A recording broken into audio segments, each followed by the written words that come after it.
morning po, Yusek. Sa last sona po ni Pangulong Ferdinand Marcos Jr., yung third sona niya ay hinighlight po yung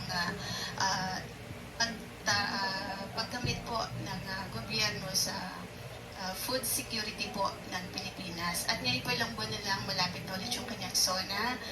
Kumusta na po yung status ng food security ng ating bansa? Ano na po yung mga naipatupad at ipatutupad pang programa at saan na po tayo patungo ngayon? Okay, kanina lamang po ay bisita natin si ASEC Irene Dumlao at sinagot niya na po ang ibang mga katanungan tungkol sa food security.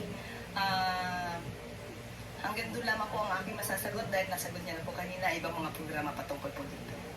Pero nasan na po tayo ngayon pagdating po doon sa pagtamo ng pamahalaan ng Marcos administration, pagdating po doon sa pagkakaroon natin ng seguridad sa pagkain sa ating bansa?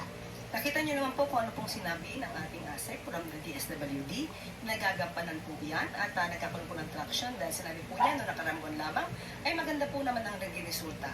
At mas maganda po kung muli natin maisasalang ang ating ASEC na si Irene Dumlao para po maitanong niyo po yan. Binigyan na po tayo kanina po kasi ng pagkakataon na maitanong ang tungkol sa food security. Sana po nadetali po niya kanina. At nadetali naman po niya kanyang mga programa kanina po. Thank you po. Thank you. Ba't ganun ang sagot mo, Manang Claire? Grabe ka sumagot. Ano yun? Wala ka ding alam sa food security. Ba't hindi mo sinagot ng maayos?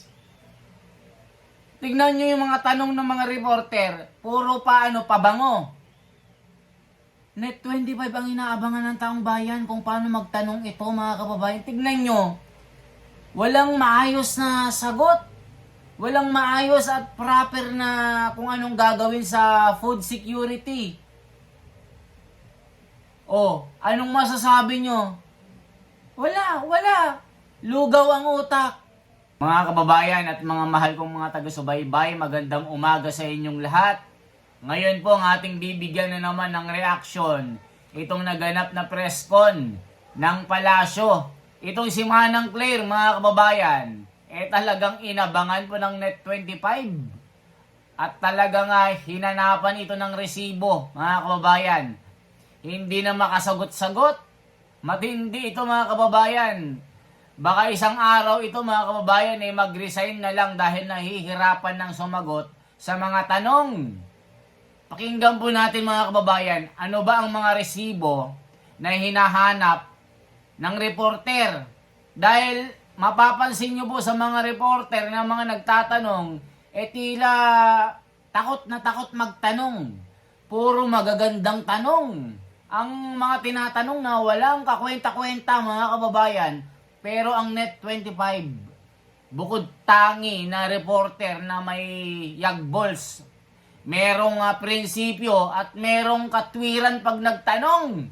Ito yung may sense na katanungan na talagang mapapaisip ka nga Nasaan yung mga resibo? Ano ba yung mga proyekto na gagawin ng Pangulo? Ito pa ba yung mga karapat-dapat? Hindi ba sayang ang mga ito? Ito ba yung kailangan pa ba ito? O kailangan reviewin ang mga ito o repasuhin? Ito yung sinasabi ng Net 25, mga kababayan, na tila yung isip ng manang nyo, nauna ng magbakasyon. Matindi, mga kababayan. Kaya ito na po, hindi ko napapatagalin pa. Disclaimer, lahat po ng opinion ko dito at mga sinasabi ko ay mga panaginip ko lang ito, mga kababayan, ha. Ang lagi nating bibigyan ng reaction dito ay yung video na may saysay. Okay po? Ito na po, mga kababayan. Paano ba binalatan ang utak ng manang nyo? Ba't hindi makasagot ng maayos? Ito na po, mga kababayan. Kaya mag-react po kayo dyan, ha? Mag-comment kayo sa comment section. Ano pong masasabi nyo po sa manang nyo? Tila wala na pong isip ito at tila nagbakasyon na. Mga mahal kong mga nagko-comment dyan. At doon sa comment section ng iba, may mga bias doon. Bakit daw ganun magtanong ang Net 25? Dapat ganyan ang mga reporter, walang takot. Wag yung wag papauto. Dapat makarelate ang taong bayan sa mga tanong, hindi mga papogi na tanong. Yari mga koy, natatawa ako dito. Natatawa ako sa mga sagot ng manang nyo. Hindi na makasagot ng maayos. Eto na po mga kababayan. Eto na. Wala po bang ginagawang assessment yung ahensya para makita po kung epektibo pa ba itong mga programang ito like TUPAD, 4Ps, AIX, AKAP, saan na po tayo patungo ngayon? Nako po. Okay, kanina lamang po ay bisita natin si ASEC Irene Dumlao at sinagot niya na po. Reaction lang po on what came out over the weekend, yung pag-endorse po ni Vice President Sara Duterte sa alyansa candidates, Congresswoman Camille Villar and Senator Amy Marcos. Ayan nga mga kababayan, yung unti-unting paglagas ng mga kakampi ni BBM ay lumalaya sa po sila sa Partido Alyansa Pilipinas. Isa na dyan si Camille Villar, mga kababayan. Nung nakaraan si Bong Revilla, si Ping Lacson, si Amy Marcos, ngayon naman si Camille Villar.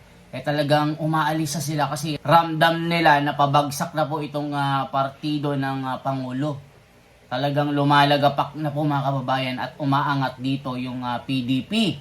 At isa pa mga kababayan, tinatanong ng Net25, effective pa ba ang mga ito? Yung mga AKAP, TUPAD, kung ano-anong mga project na ito? Kailangan na bang repasuhin ito? Kung kailangan pa bang ipagpatuloy ito? Nako po, talagang yari siya dito mga kababayan. Yari yung si Manang dito. Hindi, masagot kaya niya ito ng tama mga kababayan? Ipagpatuloy pa natin ito. Ma'am, wala po bang ginagawang assessment yung ahensya para makita po kung epektibo pa ba itong mga programang ito like TUPAD, 4Ps, AIX, AKAP, para po maiangat yung well-being, welfare ng ating mga kababayang mahihirap at para malaman din po, mapag-aralan ng ating ahensya na baka meron pang mas magandang programa na pwedeng makatulong pa po no, na talagang matugunan yung kagutuman, yung kahirapan dito sa ating bansa. Kung babalikan natin yung 4Ps law, nakalagay ito na dapat an impact evaluation study should be conducted. In fact, meron po. Yung mga naunang taon, meron ng mga isinagawa na impact evaluation studies. At sa kasalukuyan, meron po tayong kinomission na pag-aaral para makita din natin kung ano na ba yung naging epekto ng Ano programa. ba ASEC yung dagdagan yung 3,000 pesos na ibinibigay sa kanila para naman mas makaangat sila sa kanilang pamumuhay? Yes, isa po yan doon sa tinitignan kung akma pa ba yung halaga na tinatanggap nila para ma-address yung gaps sa pamilya. Pia Gutierrez, ABS-CBN News. Nabanggit niyo po na magkaiba po yung standards or yung metrics na ginamit dun sa survey compared to yung pang-measure po ng government. No? So, using po yung metrics na ginagamit po ng DSWD, where are we now in terms of our goal to eliminate hunger in the Philippines? Are we on target? At gaano po kalaki yung, kumbaga, yung difference po nung pinapakita sa survey at yung lumalabas po sa inyong mga pag-aaral? Pia, una-una, it's the Philippine Statistics Authority na kasama po natin sa pag-aaral. Yung sa pag-aaral na nabanggit ko, yung Family Income and Expenditure Survey, sila po ang nagsasagawa niyan. But sabi ko nga po, ito ay reference ng aming pong ahensya to assess yung implementation ng mga iba't ibang social protection programs and services. Batay naman po doon sa mga gaya nung lumabas last year, no, na bumaba yung poverty incident sa ating pong bansa. We can say na Bumaba daw. nag-gain po ng traction yung mga ipinapatupad nating programa, kagaya nga po ng Walang Gutom program, yung Walang Gutom Kitchen, Tarabasa, and of course yung 4Ps, yung SLP, and Kalaki Seats, among other social protection programs and services of the department. And batay nga po doon sa pinaparating din ng ating mga beneficiaries na natutuwa sila doon sa pinapatupad namin. Yun po yung driving force, actually sa motivating force for the department to continue expanding the program implementation and further developing initiatives para mas mapagbuti nga po yung pang social protection agenda natin. And idagdag ko na rin po na dun sa walang gutom, we started kasi in 2023 na nasa mahigit 1,000 yung mga beneficiaries. The following year, nag-expand tayo to 150,000 and ngayon nasa I beg to disagree mga kababayan, walang gutom. Anong walang gutom na sinasabi nyo? Paulit-ulit lang naman yung mga taong binibigyan nyo. Lahat ba nabibigyan sa mga 4-piece na yan? Mga akap-akap tupad na yan? Tignan nyo yung tupad. Tigda dalawang dahon ng bayabas ang niwawalisan doon sa kalsada. Kung ano-anong mas matagal pa yung kwento kaysa sa pagwawalis sila. Eh yung tupad sa ibang bansa, ang nililinis yung mga creek, yung mga santambak na mga basura na hindi malundag ng kabayo. Yun yung mga nililinis doon. Eh yung mga tupad na yan, ay naku po, nakakita ko ng mga tupad dyan. Sa kalsada, umpok-umpok lang, sa dami ng basura sa kabila. Eh puro pulot-pulot lang, tapos 6,000 agad. O mga kababayan, 10 days, may 6,000 na. Lahat ba nabibigyan ng ganyan? Hindi. Palakasan po dyan. Totoo yan, palakasan. Ano sinasabi nyong walang gutom? Naku po, kung lahat natutulungan, maniniwala po ako dyan. Pero yung mga iilan lang ang nakikinabang dyan, I beg to disagree. O mga kababayan na, at mga basher ko ha, lahat ng mga sinasabi ko dito, puro panaginip lang ito ha. Para walang issue ha. Okay? 300,000 household beneficiaries na yung ating nasuserve. So, ibig sabihin po, talagang malaki na yung naiaambag ng ating pong ahensya sa paglutas nga po ng problema ng kagutuman. Yan mo, Clay Pardilia, People's Television. Net 25 talagang inaabangan ko. As poverty and hunger rates have increased nga po. Pero po, kung titingnan yung PSA, Puro pa cute ang mga tanong. Nabawasan yung rate natin from Feb to March. Nadagdagan din po yung employment rate natin. Paano po natin nire-reconcile yung mga ganitong datos and how optimistic is the government na mababawasan po for the month of April?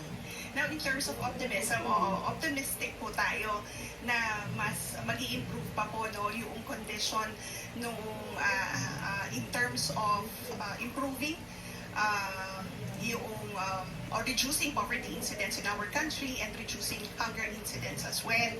Nakikita nga natin doon sa isinasagawa natin na trabaho para sa 4Ps sa Bagong Pilipinas, gaya ng nabanggit ko earlier. Walis-walis, Bagong Pilipinas. Na i-register na merong mga Ano kayo? trabaho. So, I think that matches na rin yung lumalabas na percentage na bumababa yung bill ng mga unemployed. And gayon din po, makikita natin dun sa ating mga 4Ps beneficiaries, marami po sa kanila nakakapagtapos ng kanilang pag-aaral. And marami nga rin are acing licensure examinations. So sila po ay nabibigyan din ng pagkakataon na makapagtrabaho. Ganyan din sa Sustainable Livelihood Program because kinakapacitate din natin yung mga beneficiaries Sure kayo? engage in thriving livelihood activities or makapaghanap ng trabaho. So yan po, nakikita natin, pag binabangga natin, yan ang nagpapatunay na maganda po yung mga inisyatibo ng ating pagmamahalan. Sam Medenilia, Businessman. Good morning, ma'am.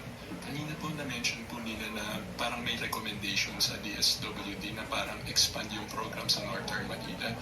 Itatanong lang po kung ano pong organization or sino po yung nag-recommend na kung saan areas na dapat intensify yung anti-hunger measures. At saka meron po kayang list yung DSWD ng mga areas na makukonsider natin as hunger hotspots. Okay, batay po doon sa nabanggit ko, na expansion ng Walang Gutom Kitchen. Yan po ay dahil pinag-aralan natin with our partners, particularly from the private sector, na dito rin po yung mataas yung bilang ng mga mga individual, families and individual in street situations. Halimbawa doon sa Bangon, no, dahil isa rin po yan, bar, I need to say, meron rin kasi tayong programa doon, yung Bangon. Diyan din natin nakikita na magkaroon ng additional intervention para again ma-reduce yung hunger incidence sa lugar po na yan. Bukod po dun, wala na pong iba pong parang priority areas yung DSWD para for its anti-hunger measures. Well, titingnan po natin doon sa lalabas na result noong pilot. Nagkaroon kasi ng pag-aaral yung pilot implementation nung walang gutom kitchen.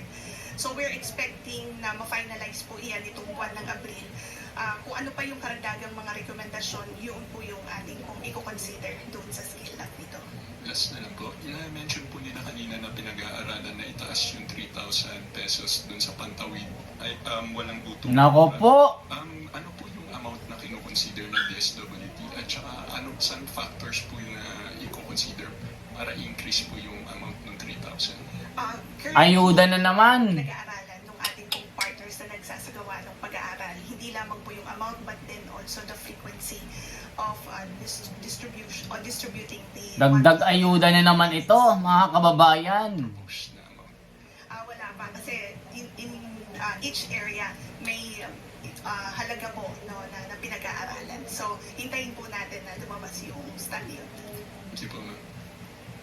Mga reporter, puro pakyut. Po on what came out over the weekend, yung pag-endorse po ni Vice President Nako, yan na. Duterte sa alyansa candidates, Congresswoman Camille Villar and Senator Amy Marcos. Ano po kayang mensahe ang pinaparating dito sa publiko? Kung di po ako nagkakamali, naglabas na rin po ng mensahe ang si Congressman Toby Tiangco. At lahat po ng question patungkol po dyan ay si Congressman Toby na lang po ang sasagot. But ma'am, is the trust and confidence of the President in these candidates buo pa rin po kayo? Sa kanyang mga kandidato, definitely yes. Pero muli, kung ano man po yung iba pang mga detalye patungkol po dito sa recent incidents ay si Congressman Toby Tiangco po ang may authority to talk about. Salamat po. Left or CISO, DZRH.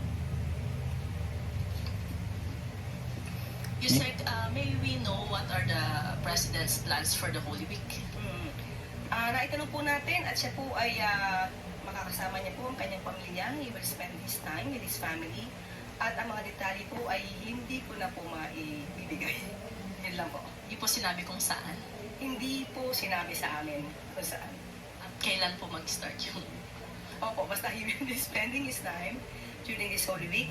Most probably starting Thursday. Opo, pero yun lang po.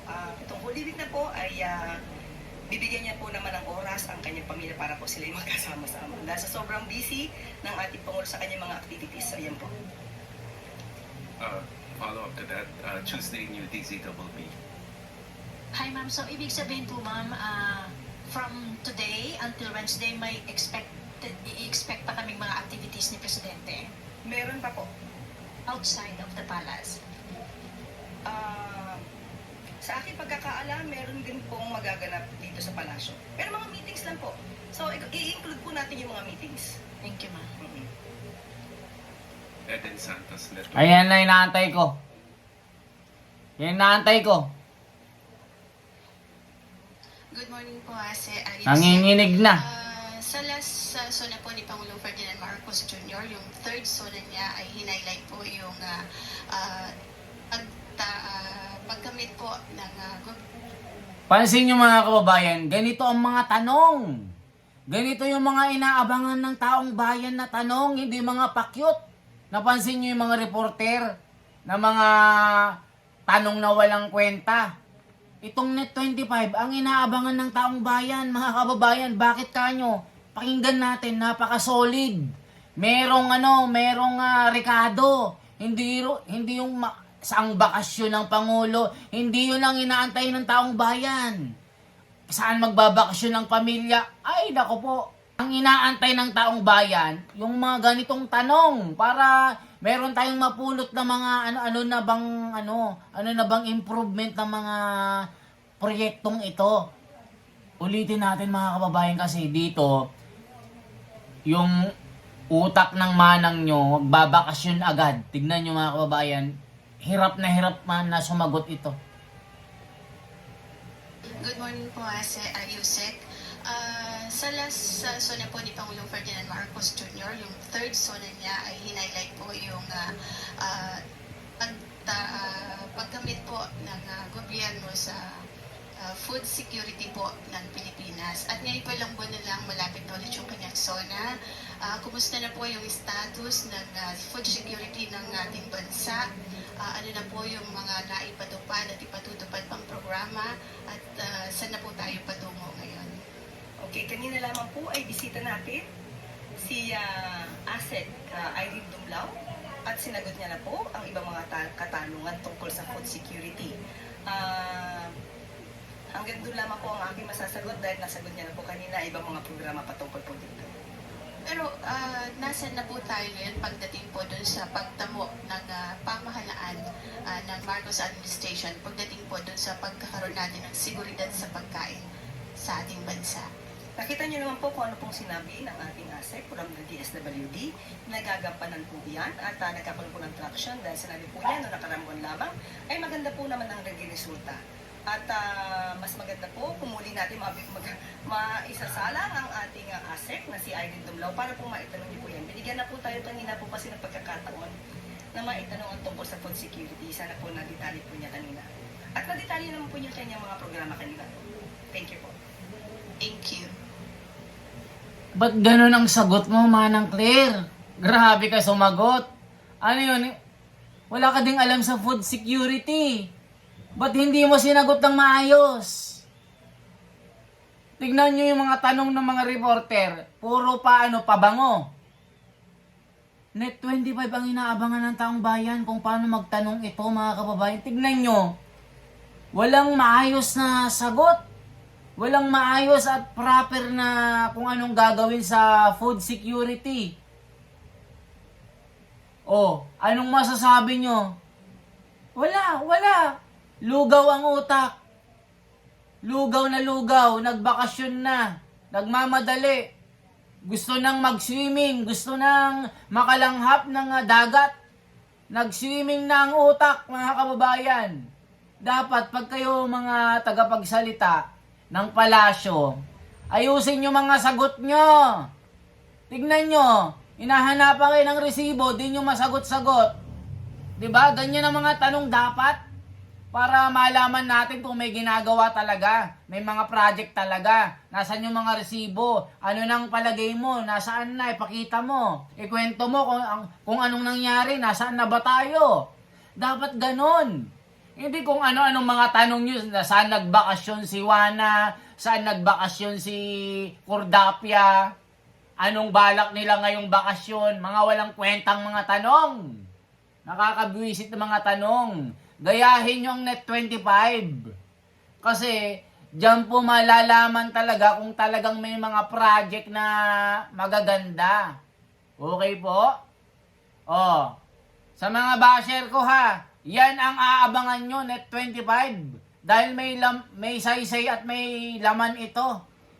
Okay? Anong masasabi nyo?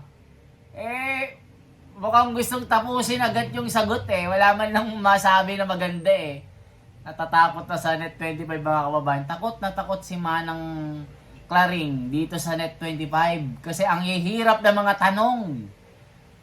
Gusto niyang sagutin yung mga walang kwentang mga tanong, pero itong may Ricardo, hindi nyo masagot. Mga kababayan, ano sa tingin nyo? Satisfied ba kayo sa sagot niya? O anong masasabi niya sa Net 25? Diba ang galing? Matapang at talagang may kwenta talaga. Hindi yung iba puro pabango at pasipsip sa mga amo. Mga kababayan, salamat po ng marami. Once again, ako si The Wonder sa Philippines. Laging nandito para maghatid ng mga magagandang balita, mga kababayan. Hindi tayo mangungunsinti. Kung magaling, purihin natin. Pag mga bobo, suplakin natin. Diba? Okay, isang like naman po dyan, isang share, at isang subscribe. Saan ba kayo magbabakasyon? Mga mahal kong mga kababayan at mga kapatid. Ingat po kayo ha. Huwag excited ha. Mag-ingat po kayo sa mga pupuntahan nyo ng mga dagat. Huwag agad-agad maligo. Ipag-aralan nyo muna yung mga lugar na pupuntahan nyo. Huwag agad lulundag. Mamaya may bato dyan na matulis o kaya may matatapakan kayo. Magsuot kayo ng mga pwedeng protection sa paa. Baka makatapak kayo ng mga bote dyan na basag, ha? O ingat-ingat din po kayo sa sa ferry walk, ha? Kasi may mga nangyayari ngayon na gumaya kay kay Ann Curtis, na disgrasya, nalaglag po sa falls na bagok ang ulo. O ingat-ingat kayo sa mga gagawin nyo, ha? Mag-enjoy kayo, hindi yung mag-enjoy kayo tapos mapapahamak kayo. Kailangan maging careful kayo lahat, ha? Sana maging maganda ang mga bakasyon nyo. Salamat po.